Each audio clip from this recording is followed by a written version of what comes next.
Imagine this. It's 1914. The world feels like it's buzzing with progress. You've got new technology, new art, new ideas. Everything seems to be moving forward. But that whole optimistic vibe was about to get completely shattered by a conflict so huge, so devastating, it would come to be known as the Great War. And it all boils down to one single question. I mean, really think about that for a second.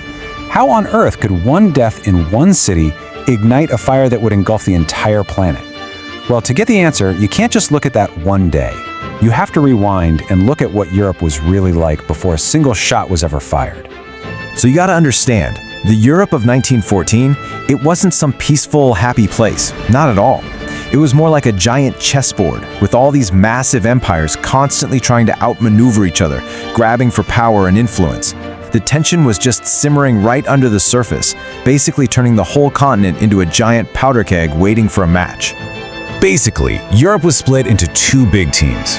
On one side, you had the Central Powers, think Germany, Austria-Hungary, who were all about protecting and growing their empires.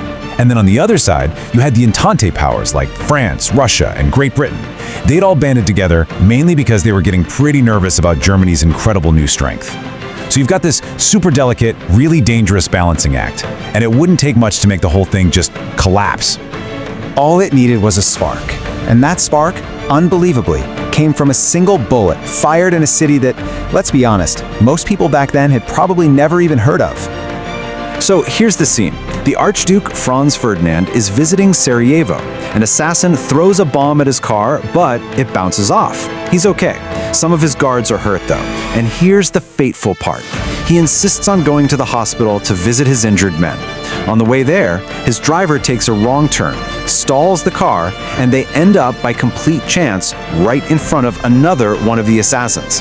This time, the Archduke wasn't so lucky, and that single event set off a chain reaction that was just unstoppable. It was like a line of dominoes. Austria-Hungary, furious, blames Serbia and declares war, feeling tough because they know their buddy Germany has their back. But wait, Serbia is friends with Russia, so Russia starts getting their army ready. Well, that makes Germany nervous, so boom, they declare war on Russia. And since Russia is allied with France, yep, Germany declares war on France too. The whole thing spirals out of control, and in just over a week, this tangled web of promises and alliances drags nearly all of Europe into a massive war. You know, the crazy part is, most people thought, oh, this will be over by Christmas. They had no idea. The war quickly turned into something completely new, something horrific, a kind of fighting that nobody could have ever imagined. So Germany's big plan to just roll right through France and win quickly? Yeah, that failed.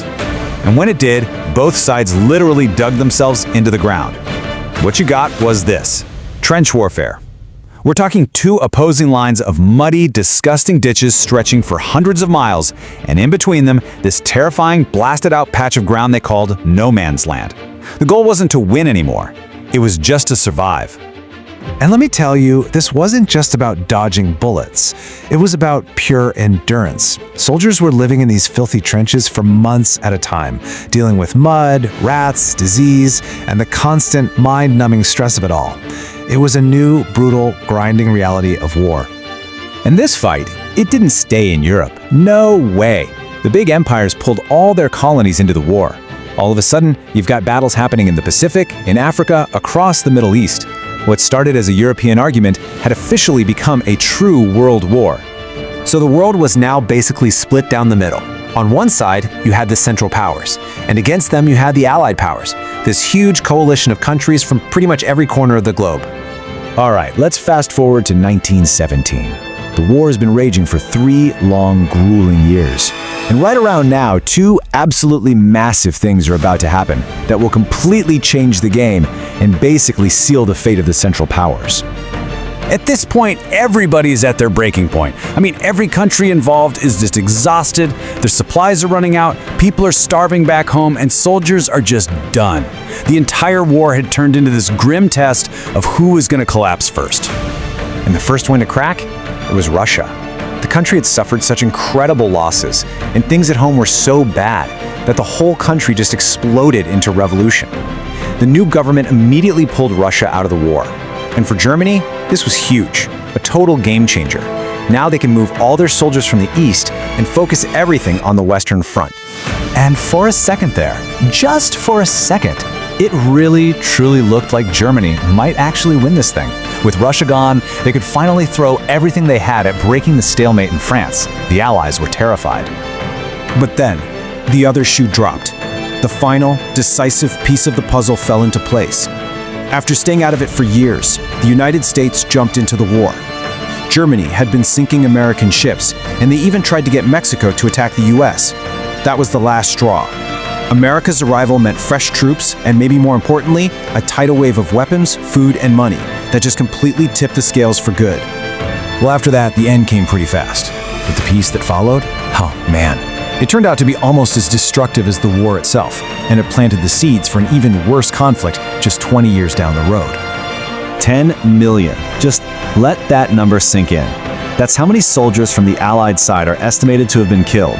It's a number so large it's almost impossible to comprehend. And for the Central Powers, another 8 million. An entire generation of young men just gone. The human cost of this war was absolutely catastrophic. On the 11th hour of the 11th day of the 11th month, the guns finally stopped. Germany surrendered. And while the fighting was over, the reckoning, well, that was just getting started. So this Treaty of Versailles, it wasn't really about creating a lasting peace. It was about punishment. First, they took away a bunch of Germany's most valuable land. Then, they basically dismantled its military. They also slammed Germany with a debt so massive it would be impossible to pay back. And maybe worst of all, the real kicker, they forced Germany to sign a piece of paper saying, "This whole war was our fault." This created so much anger and humiliation that it would fester for years, directly paving the way for World War II. So that brings us all the way back to the beginning, doesn't it? Was it really just one assassination? Or was that just the match that lit a fuse that was already there?